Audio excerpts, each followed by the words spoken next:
గణేశుడి ఆలయాలు మన దేశంలోనే కాదు ప్రపంచవ్యాప్తంగా అనేక దేశాల్లో ఉన్నాయి.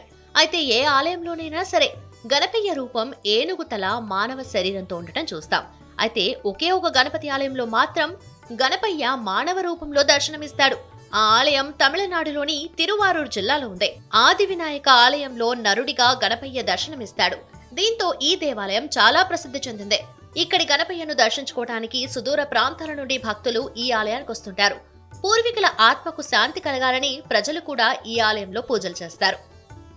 పురాణాల ప్రకారం శివుడు కోపంతో బాలుడి శరీరం నుండి తలను వేరు చేశాడు. దీని తర్వాత వినాయకుడికి ఏనుగు ముఖంతో జీవం పోశాడు. అప్పటి నుండి ప్రతి ఆలయంలో ఈ గజాననుడి విగ్రహాన్ని ప్రతిష్ఠించారు. అయితే తమిళనాడులోని తిరువారూర్ ఆది వినాయక ఆలయంలో గణపతి ముఖం మనిషిలా దర్శనమిస్తుంది. దీనికి కారణం శివుడు పార్వతీదేవి ప్రాణం పోసిన బాలుడి ముఖం శివుడు వేరు చేయక ముందుది అని స్థల పురాణం చెబుతుంది.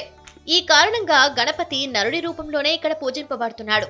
అయోధ్య రాముడు ఆది వినాయక దేవాలయంలో తన పూర్వీకుల ఆత్మశాంతి కోసం పూజలు చేశాడట. అప్పటి నుండి సామాన్య ప్రజలు కూడా పూర్వీకుల ఆత్మశాంతి కోసం ఈ ఆలయంలో పూజలు చేయడం ప్రారంభించారని చెబుతారు.